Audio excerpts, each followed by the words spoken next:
Olá, essa é a terceira parte da aula sobre contexto europeu e descobrimento do Brasil, onde anteriormente nós comentávamos sobre a arquitetura que vai se desenvolver na Península Ibérica a partir da invasão dos mouros.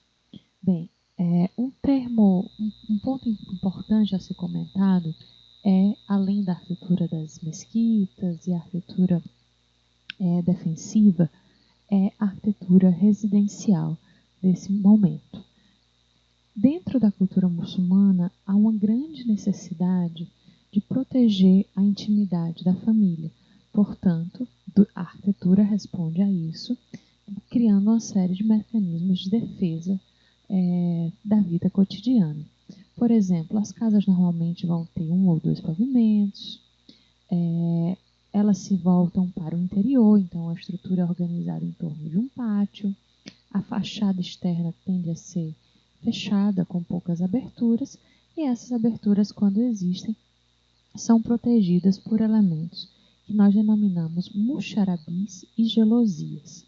São elementos que a gente vê aqui na imagem e que são essa espécie de uma treliça de madeira que, ao mesmo tempo que permite a entrada de ar, ela não deixa que o visitante externo veja diretamente o que acontece na casa. Ela cria essa barreira visual sem ser uma barreira aos ventos, né? Então, atendendo a essa condicionante bioclimática. Creio que vocês devem fazer uma referência a esse elemento com um elemento que é muito comum na arquitetura brasileira, que se difunde a partir de meados do século XX e que é muito forte aqui na arquitetura de Brasília, que é o cobogó. Eu normalmente falo que a gelosia é o tataravô do cobogó, né? Porque ela tem a utilização é relativamente semelhante, as funções são relativamente semelhantes. Bem, passemos então para mais alguns exemplos dessa arquitetura moura em Portugal. Aqui a gente tem as ruínas de um castelo. Essa é a visão de planta baixa desse conjunto, né, do que seria anteriormente as muralhas, a torre de proteção, a área de cisterna, as áreas de habitação. Aqui uma imagem mostrando uma visão externa desse conjunto, onde a gente pode perceber um pouco das técnicas construtivas utilizadas. E um exemplo, que é o único exemplo religioso remanescente em Portugal, que hoje é a igreja de Nossa Senhora da Anunciação, mas que anteriormente foi uma mesquita, né? Então, de novo, mais um exemplo de uma mesquita convertida em templo católico após a Reconquista. A gente consegue perceber nessa edificação algumas características árabes, né, mouriscas, em sua composição, que sobreviveram a essa transformação de uso. Aqui nós temos a igreja em seu contexto urbano, a igreja é essa daqui. O detalhe da fachada de entrada, da fachada da porta principal, e os dois detalhes onde a gente pode perceber claramente essa influência árabe. O primeiro é uma das portas que a igreja ainda preserva, com essa feição do arco em forma de ferradura, e aqui, onde hoje é o altar da igreja, inicialmente era um mihrab. O mihrab nas construções muçulmanas é um nicho, como vocês veem aqui, esse recorte na parede, que é orientado a Meca, né, já que os muçulmanos têm que fazer suas orações voltados para a direção da cidade sagrada para eles. Então, esse é um elemento arquitetônico que faz essa localização geográfica dentro da mesquita, hoje transformada em altar católico. Isso aqui visto em planta. Então, aqui o elemento que eu havia comentado, né, o mihrab, nessa configuração, e algumas das portas, como eu havia comentado, são essas aqui, que tem essa feição de porta da antiga mesquita, indicada pelo B. Outro exemplo da arquitetura árabe, ou moçarabe, ou morisca, ou mudejar, né, são vários nomes que isso pode receber, com algumas variações, mas que no caso dessa aula nós podemos considerar praticamente como sinônimos. É o Palácio Nacional de Sintra. Tem uma forte influência da cultura árabe também. Pois bem, isso posto, cabe a gente agora discutir um pouco a relação da Península Ibérica, né, e sua formação da sua reconquista com a relação com o domínio marítimo português que se dá em decorrência disso. Bem, aqui nós temos um GIF mostrando a ocupação da Península Ibérica. A Península Ibérica, como vocês sabem, hoje é Portugal e Espanha. E aqui, como isso foi sendo ocupado ao longo dos anos, com a chegada dos gregos, dos fenícios, enfim, que foram cada vez mais mitigando os povos celtas e os povos ibéricos, até a chegada dos romanos, que dominam toda a região durante um certo período de tempo. E com o início da queda do Império Romano, essa divisão vai sendo feita, e a partir daí a divisão dos vários reinos da Idade Média, a chegada dos árabes, então o Emirado de Córdoba é isso, e depois os processos de reconquista da Península Ibérica, até 1492, onde esse processo é praticamente concluído.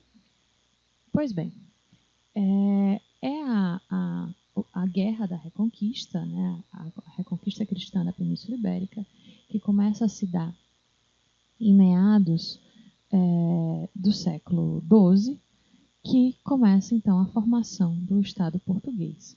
E isso, né, com essas diversas lutas territoriais, Portugal consegue definir seu território ainda no século XIV, enquanto outros países da Europa, como a gente entende hoje, ainda estão nesse processo, ainda vão levar muito mais tempo nesse processo. A própria Espanha, aqui ao lado, né, ainda há uma divisão forte entre os reinos de Castilha e Aragão.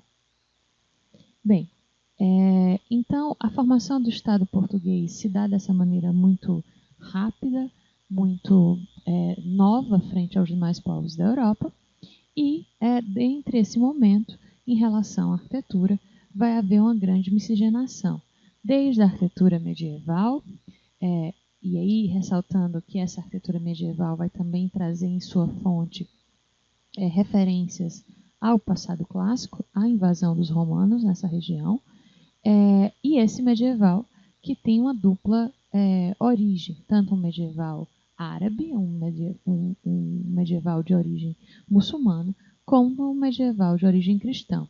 Então, essa mescla diz muito sobre a cultura arquitetônica portuguesa, que começa a se consolidar junto com o Estado português.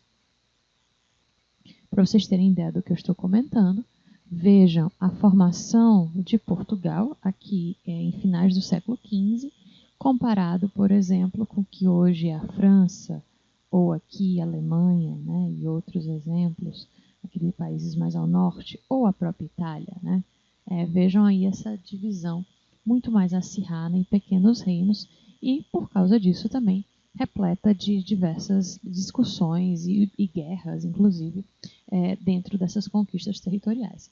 Então, essa estabilidade portuguesa cedo é um dos fatores dominantes para a sua empreendida marítima que se coloca aí em finais do século XV. Bem, como vocês sabem, né, essa impreensão de novas rotas marítimas está diretamente ligada às rotas comerciais e ao fechamento dessas rotas comerciais com a queda de Constantinopla e o domínio de Veneza, como a gente havia comentado anteriormente. É importante, dentro dessas viagens, dessa busca por novas rotas comerciais, destacar as viagens de Colombo, né? E Colombo inicialmente apresenta seu projeto para os portugueses, eles negam, depois apresentam para a Espanha, também foi rejeitado, e aí, posteriormente, ele assinou um contrato com a coroa espanhola e, através desses reis, ele pôde, então, empreender suas viagens. Aqui esse mapa mostra as 4 principais viagens de Colombo à América, né, com destaque aí a fundação de cidades ao longo do Caribe. Bem, Portugal logo também se lança a essa aventura marítima. Esse é um mapa do Império Português, mostrando as cidades fundadas ou conquistadas por Portugal em finais do meados do século XV e meados também até finais do século XVI, né? Como, por exemplo, a chegada ao Brasil em 1500. Bem, nesse contexto, né, de busca por novas rotas comerciais, novos entrepostos comerciais, em março de 1500 é lançada uma grande expedição, que é a Armada de Pedro Álvares Cabral. Pedro Álvares Cabral parte de Lisboa com 13 navios e cerca de 1.500 homens. Isso era, naquele momento, a maior e a mais poderosa esquadra que Portugal já fizera, né? E a partir daí a gente já começa a perceber que sim, havia alguma importância, alguma necessidade por trás dessa viagem. Pedro Álvares Cabral, ele viaja com 3 caravelas e 10 naus, são 2 tipos de embarcação muito importantes a essa empreitada, assim como também, né, com a série de experientes marinheiros, mas também com capitães que eram pessoas de influência junto à corte portuguesa. Bem, aqui tem uma diferença entre caravelas e nau. Caravelas são pequenas embarcações muito ágeis, muito velozes, então que conseguem percorrer grandes distâncias, e é a caravela que vai fazer, uma invenção portuguesa que vai fazer esse triunfo, né, marítimo na empreitada portuguesa. A nau, por outro lado, ela é mais pesada, mas ela consegue ter uma capacidade de carga maior, carrega um maior número de homens ou um maior número de mercadorias. E ambas os exemplos são acrescidos de canhões, né, que fazem também um aspecto de proteção dessas esquadras. Pois bem, o objetivo principal do Pedro Álvares Cabral era, claro, encontrar um novo caminho para as Índias, né? Durante um bom tempo, Portugal tem uma certa dificuldade em atravessar aqui essa porção final da África, então isso vai se dando de forma gradativa. Entretanto, né, no meio desse caminho às Índias, Pedro Álvares Cabral faz uma parada acidental, entre aspas, na ilha de Vera Cruz. Entretanto, né, se coloque isso como um descobrimento, e aí por isso o uso do entre aspas nessa aula, é importante destacar que já haviam registros anteriores, de finais do século XV, que navegadores portugueses tinham chegado às terras que hoje são o Brasil e tinham conhecido estados como o que hoje seria o Pará e o Maranhão, além de outros viajantes estrangeiros já sabiam de algum momento da existência dessas terras. Entretanto, por causa das disputas entre Portugal e Espanha, havia muito sigilo entre essas descobertas, né? Aqui a gente tem um mapa mostrando quem veio antes do Pedro Álvares Cabral, em amarelo a rota do Duarte Pacheco, em azul a rota do Vicente Pinzon, em verde a rota do Diego de Lepe e em vermelho, por fim, a rota do Pedro Álvares Cabral.